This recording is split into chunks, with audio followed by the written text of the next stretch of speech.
installation du bureau de l'Assemblée nationale. Vous avez tantôt parlé de l'élection du président lui-même,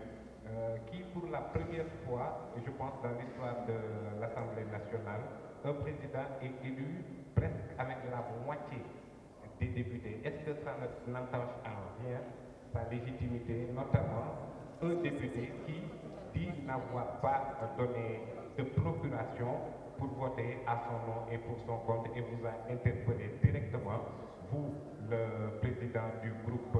parlementaire Benno Bokk Yakaar.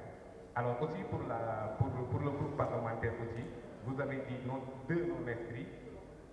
83 députés, alors que je pense que vous avez enregistré un départ hier. Est-ce que ça n'entache en rien cette majorité qui devient de plus en plus étriquée, en tout cas moins confortable? Est-ce que ça n'entache à rien les travaux déjà entamés? Je vous remercie. Merci beaucoup. Est-ce que je réponds? Bien, je prends les questions. Bon, c'est comment? Vous ne vous êtes pas présenté. Excusez-moi, c'est Pape Moussa Sow, chroniqueur à Walfadjri. Et puis répondre, parce que sinon tu ne pourras pas répondre. Élection du président. Oui. Oui, oui. Je peux enchaîner. Oui, oui. Voilà, donc je vais tënk samay question xam naa du ma tubaab ni Pa Moussa. C'est Amoussa Camara, Sénégal. Alors, honorable Oumar Youm, en tant que président du parlementaire Benno Bokk Yakaar, dama bëgg a dikk ma première laaj sorti Aminata Touré mi mi démb ci sorti gi mu def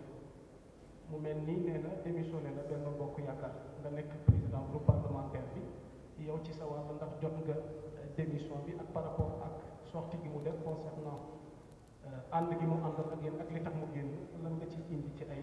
leeral. beneen question bi soxal tey actualité bi ak sorti leader Yewwi Askan Wi. mu mel ni Ousmane Sonko dafa soulevé wàllu oto yi ñuy faral di joxe biir assemblée. ndax nee nañ am na taarix bu am ci biir hémicycle bi à chaque fois législature bi génn wàllu oto yi dañ leen koy féetale. delloo na oto delloo na passeport diplomatique am. ñu bëggoon xam mbiru oto yi wala mbiru bien yi nga xamante ni ñoom député yi ay problème da ngeen koy faral di am. lan ngeen moom lu ñu war a delloo la wala lu ngeen war a yóbbaale ñaari point yooyu laa bëggoon ngeen indi ñu ci ay leeral. am lu ma fàtte ndax mën nañu wax ni ci wàllu question Mimi Touré bi aujourd'hui Benno Bokk Yakaar au sein de l'hémicycle yéen a ngi asseoir seen majorité absolue parce que Mimi Touré désormais elle est députée non inscrite. Wasalaam. Très bien. Troisième question de la série. Oui, précisément. Bonjour à tous. Bonjour, Monsieur le Président Mario. Donc, j'ai une question sur l'affaire de Touré. Donc, c'est à propos du quotidien là. Donc, on a vu que Mimi a démissionné. Bon, elle a dit qu'elle va démissionner du groupe parlementaire de Benno Bokk Yakaar. Aujourd'hui, est-ce que dans la coalition Benno Bokk Yakaar au niveau de l'APR, on pense à exclure Mimi des rangs de l'APR ou de la coalition Benno Bokk Yakaar? Il y a une autre question aussi concernant les informations sur Abdoulaye Baldé qui aurait décliné la présidence de la commission défense et sécurité. Est-ce que vous confirmez cela? Bon, est-ce que si ça se trouve quand même qu'il aurait démissionné ou qu'il aurait décliné ce poste, faudrait-il qu'il reste quand même une autre dissidence dans les rangs de la coalition Benno Bokk Yakaar? Merci. Très bien. Donc je vais répondre et puis on ouvre une autre liste pour éviter de ne pas répondre à certaines questions. Donc, en commençant par M. Pape Moussa Sow. Alors, ce qu'il faut comprendre, c'est qu'en démocratie, il n'y a pas de petite victoire. Il n'y a que des victoires ou des défaites. Donc nous avons gagné l'élection du président de l'Assemblée nationale. J'ai dit à 99%. Quand vous regardez le texte qui gouverne l'élection du président, c'est au suffrage exprimé. À la majorité absolue, au suffrage exprimé. Donc on aurait pu ne pas avoir tous les députés dans la salle. Dès l'instant où les députés qui sont dans la salle expriment leur voix, c'est ça qui est le plus important. On aurait aimé gagner, comme on a l'habitude de le faire, mais à l'aide de soutenir les venus. Si les gens refusent de participer à l'élection, quel que soit Alpha, ça allait donner plus ou moins le même résultat. C'est-à-dire ceux qui sont contre le régime ne vont jamais voter pour le candidat du régime. Ceux qui sont pour le régime voteront toujours pour le candidat du régime. Ce qu'il faut noter par contre sur ce point, c'est que nous avons un bloc solide, soudé, solidaire, qui parle d'une seule et même voix. 83 personnes, députés élus sur la majorité présidentielle, 83 suffrages exprimés au moment de l'élection. Donc loolu lu ñu war a rafetlu la wane ne ñun amuñu benn complexe ci élection man li ma gëm ci élection mooy gagné ko teg ko ci yoon nga gagné pour 30%, 40%, 50%, 20%, gagné bi la ñuy retenir loolu la histoire démocratique bi de retenir. am na ay pays yu mag ci monde bi États-Unis, France, et cetera tey seen président yi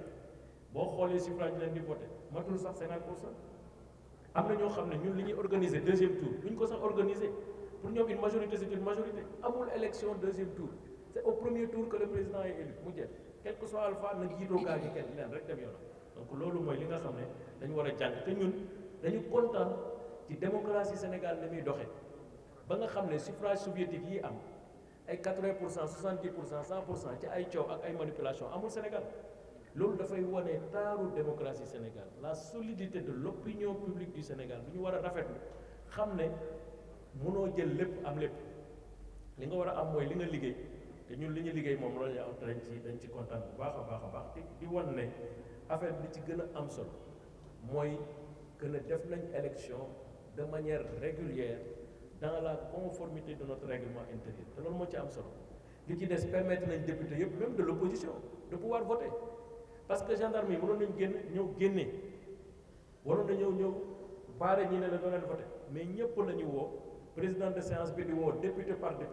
député bu ñu woo gendarme bi ñoo lay encadré ba nga ñëw voté nga dem ci ñoom ci seen biir am na ñu ñëw voté am na ku ñëw dugal ay bulletins taxaw dagg ay bulletins dugal def lu ko neex mais taxaw nañ bàyyi ko mu exprimer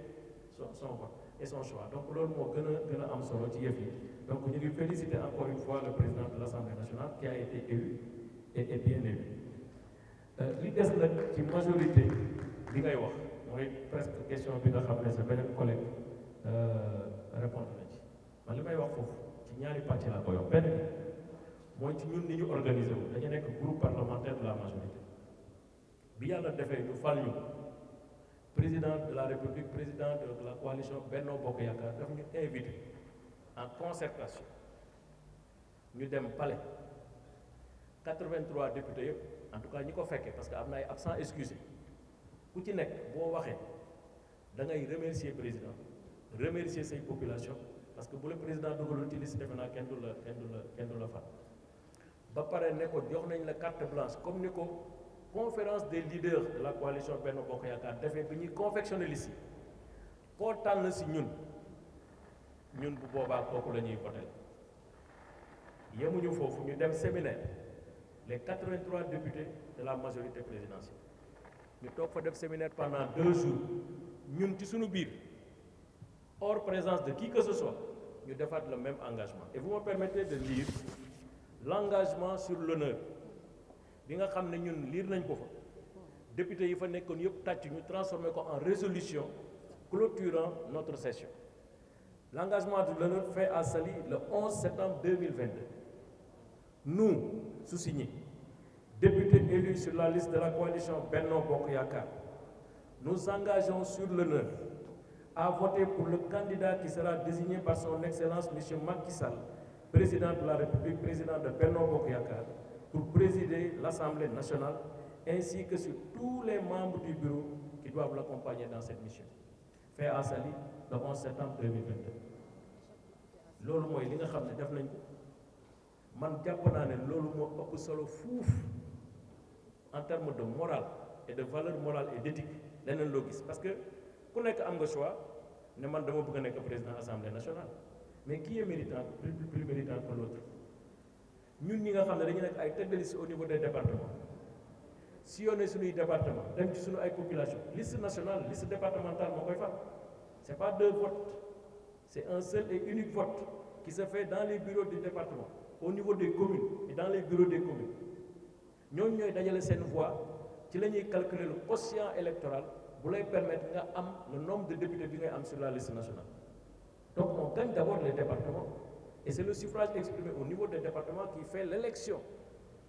des députés qui sont sur la liste nationale. Donc ñun loolu la ñu liggéey teg ko ci ngor keneen ku wax leneen en dehors de lii engagement bi nga jël devant le président de la coalition Benno Bokk Yaakaar devant tes pairs ñu signé ko lire ko mu nekk résolution kenn ku ci génn yaa ci génn sa bopp te kenn génnewu la ci ñun nag li ñu gëm mooy président de la République ni ko conférence des leaders joxee mandat ñun député yi mu fal noonu lañ ko joxee mandat ñu dem ci assemblée nationale exécuter à la lettre li nga xam ne suñu engagement la parce que ñun ñoo ko ne koo ñu joxuñ kooku la ñuy tànn kooku la ñuy jàppale kooku la ñuy fal moo tax d'ailleurs les 83 députés amul benn problème maintenant sur la procuration il faut être très prudent quand on a fait les procurations c'était pas pour contourner ou faire de la manipulation on s'est dit quelqu'un le dimanche le samedi pour avoir un malaise mun na feebar mun nañ ko woo këram xew-xew mun na voyager pour des nécessités vraiment d'ordre social et cetera donc comme ñun 83 lañ te bëgguñu suñu 83 dara manqué ci nañ leen def ay procuration signé ko ñëpp d'accord doo leen dégg ku la ne sama procuration signature dañ ko falsifié wala dañ ko sàcc parce que loolu ngeen la war a posé pourquoi nga def sa procuration jox ko diw nga jox ko en toute liberté en toute responsabilité nga ne da ngay génn da ngay dem kooku am na sañ-sañ mais procuration bi nga ma jox pour boo fi nekkul ma voté la ma voté ko ma utiliser ko sauf si nga defaat beneen lettre wala beneen këyit pour retirer procuration bi parce que écrit li nga bind joxe ko mu engagé la devant un groupe mais loolu dafa amaat beneen forme bu ko mën a dindi mais d'ailleurs il faut saluer la maturité du groupe parce que après bi mu naree créer problème le 13 d'ailleurs tout le groupe était là pour finalement jaratu parce que simplement comme moom nee na sax wax na ko ci rajo ne nekkatul sama procuration et cetera nañ considéré ne retiré na procuration mu jeex mais c'était pas la voie c'était des concessions par courtoisie et par élégance mais normalement li nga bind ci këyit signé ko këyit bu mel noonu bu toll noonu bu am valeur boobu moo koy dindi signé ko donc ñu ngi wax ne ñun amuñu et pour enchaîner sur la dernière question amuñu benn inquiétude par rapport à l'Assemblée nationale xam li tax li jot ñi li nekk suñu kanam li ma jàpp mooy dès l'instant où on est élu même si vous êtes élu sur la liste de Benno Bokk Yaakaar liggéey ba ngay dem Assemblée nationale liggéeyaloo ko Benno Bokk Yaakaar Sénégal ngay liggéeyal askan bi ngay liggéeyal loi yi ñu fay voter c'est pour améliorer les conditions de vie des populations amul leneen loo xam ne ni dinañ ko jël indi ko Benno Bokk Yaakaar wala yóbbu ko suñu kër amu fa assemblée li fa nekk mooy budget mooy li war a ñëw budget boobu pour xool préoccupation au Sénégal nan lañ koy traduire dans le budget pour que les politiques reflètent la disponibilité du gouvernement d'apporter les solutions aux préoccupations des populations donc man dama jàpp ne foofu dafa nekk sax di xataraayu ci ay majorité ak minorité amul sens nous sommes tous des députés d'égale dignité suñ demee foofu suñu conscience ak suñu responsabilité moo ñu war a may ñu xool li ñu war a voter ndax intérêt Sénégal mu ngi ci ñu voter ko bu dee intérêt Sénégal nekk si ñu bañ ko voter te ñun dañuy jël engagement tout de suite ça c'est notre première conférence de presse mais il y aura d'autres sur toutes les lois que nous allons voter sur le budget surtout on viendra ici avant et après rendre compte pour wan leen ni ñun amuñu dara luñ ci nëbb bu dee on sera 82 ou 80 convaincus engagés pour défendre l'intérêt des populations et du Sénégal on le fera donc man pour man 82 83 non inscrits même les non inscrits j'estime que bu ñu gisee loo xam ne nii njëriñu Sénégal moo si nekk mais dañuy ànd ak gouvernement bi andi li fi ñu voté ko même pour man le groupe parlementaire Yewwi wala démocratie liberté changement mais bu ñu gisee loo xam ne lii njariñu Sénégal moo si nekk dañ koy voté ñoom bu ñu proposé ay mbir yoo xam ne njariñu Sénégal si nekk dañuy toog ak ñoom waxtaan ci xool nan lañ koy def ba mu jëm si kanam parce que fii kenn amu fi monopole ne man rek maa am gis-gis ak yëg-yëg ak volonté defar Sénégal man dama jàpp ne ni ñu ko amee ñoom peut-être noonu lañ ko amee maintenant dans les relations des fois la défense des intérêts particuliers dina am ay yuy sooxe mais loolu bu ñu ci toogee waxtaan du war a mën a am benn problème on est fier de notre majorité on est fier de notre groupe qui est solide vous avez parlé de Abdoulaye Baldé tout ce qui a été fait dans la mise en place des commissions en amont comme en aval a été fait sur la base de son accord maintenant nag nous on est des politiques on comprend que de temps en temps ci parti yi au-delà des responsables dina am luy yëngatu ci biir parti ce qu'on comprend parfaitement day am suñu parti mais dafay am ci yeneen parti mais nous sommes en contact permanent avec lui c'est un responsable Abdoulaye Baldé c'est un vrai homme d'État avec qui nous avons échangé durant tout le processus et d'ailleurs tout ça on l'a fait de concert et en bonne intelligence avec lui maintenant qu'il y ait des tendances de son parti ou les groupements qui se détachent pour appeler à d'autres fins, parce que loolu ñun ñëpp suñu parti dañ ñu ko bëggal, ñun ñëpp suñu militants yi tey dañ ñu bëggal nekk lii wala am lu baax wala nangam loolu dañ koy kontaan dañ ciy rafetlu xam ne rek dañu xam ne séddale moo métti waaw séddale nag boo xam ne dañ koy séddale Sénégal yëpp war ci gis seen bopp dafay xaw a métti mais en tout cas ñu ngi wax ne kontaan nañu ci Ablaye Baldé ci ni mu liggéey ci groupe bi à ce jour c'est un membre éminent du groupe et te posé gul benn acte lui en tout cas personnellement buy wane ne il se désolidarise du groupe Benno Bokk Yaakaar